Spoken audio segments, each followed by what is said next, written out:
بتقول صاحبة القصة: أنا مديرة مدرسة ومأنعم علي الله بالمال والجمال والقوة والذرية، وزوجي من أهل الجاه والمال. زوجي تزوج علي زوجة تانية، الكل كان يمدح بدينه، وهذا الأمر زادني غيظ وغيرة، ولاحظت إنه زوجي بيمدح من أخلاقه ودينه وإنه قريبة من الله. صار قلبي يغلي من الغيرة، وخفت إنه تحمل وتجيب له أولاد. كانت عندي زميلة بالشغل بفضفضلها دائما همي، فشارت علي إنه أربطها من الحمل وأعمل لها سحر مشان تتطلق. طبعا بالبداية رفضت وخفت، فقالت لي إنه لو اتطلقت تصدقي عنا وتوبي وخلاص، وضلت تلح علي وتقنعني حتى استولى الشيطان على قلبي ووافقت. وبيوم رحنا أنا وياها لعند وحدة ساحرة بمنطقة شعبية، وحكيت لها قصتي للساحرة بأكملها، وقلت لها ما بدي ضرتي تحبل وبدي إياها تتطلق. وأنا عم بطلب منها هي الطلبات زاد الشيطان غل على قلبي، وقلت لها ما بدي إياها تحبل لا من زوجي ولا من غيره. فقالت الساحرة: بسيطة، بس بدي شي من أثرها. فخططت مع بنتي الكبيرة وصديقتي إنه تروح بنتي لعند بيت أبوها عند ضرتي، كأنها تتغدى عندهم وتتعرف على زوجته وتعزمها لعنا، والمقصد إنه تاخد شي من أغراض ضرتي.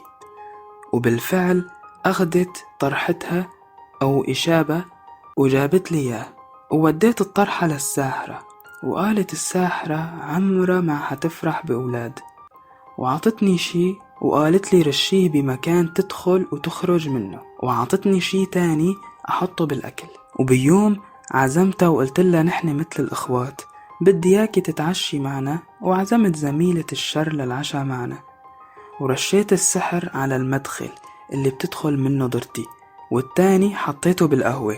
كنت أحس بالسعادة وأنا أشوفها عم تشرب القهوة كأني ملكت الدنيا. ما علمت إنها خسارة ديني ودنياي وآخرتي. بعد فترة صار معها نزيف شديد استمر معها شهر، وبدأت حالتها تسوء بسبب النزيف. وكان زوجي يخبرني إن إذا قامت تصلي تصرخ، وبالحمام حتى تصرخ، ومرات يغمى عليها وقت تقوم تصلي قيام الليل. كنت أقول له يمكن يكون من النزيف، وأعمل حالي متألمة وزعلانة عليها.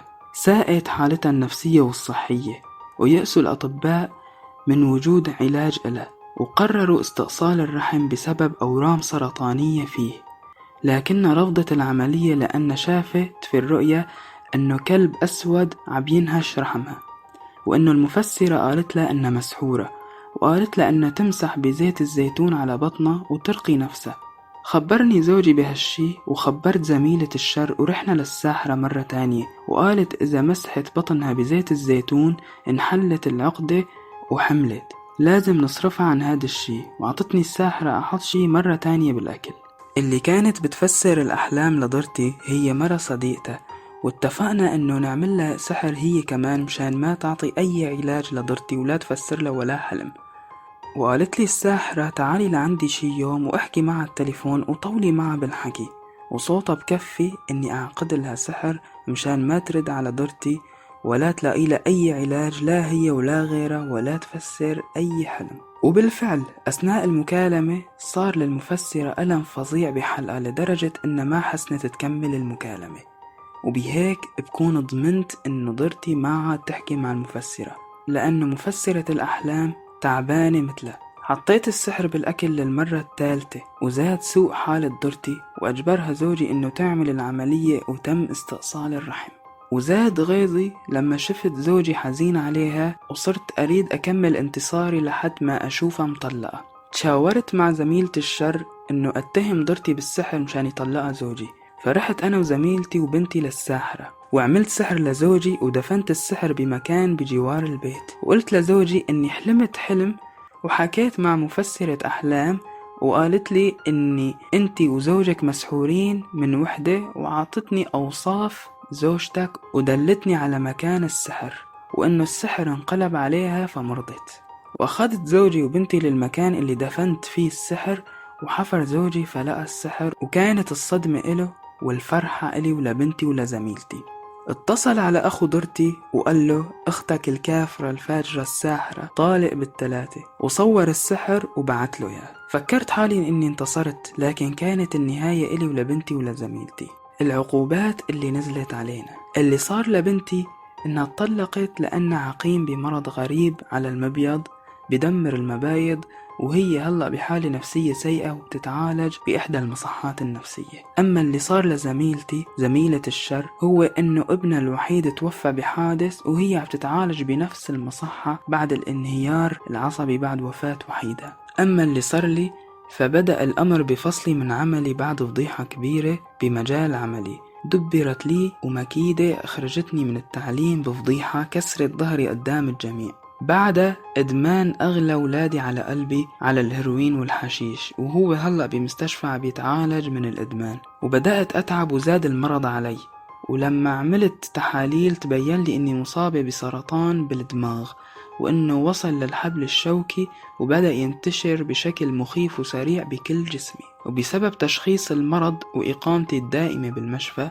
تزوج زوجي مرة تانية ونسيني بالكامل، وأنا هلأ بمراحل مرضي الأخيرة وأعيش فقط على المسكنات. اللي صار لزوجي إنه كان يحلم إنه أبوه المتوفى غضبان عليه، وكان أبوه يقرأ عليه الآية الكريمة: يا أيها الذين آمنوا إن جاءكم فاسق بنبأ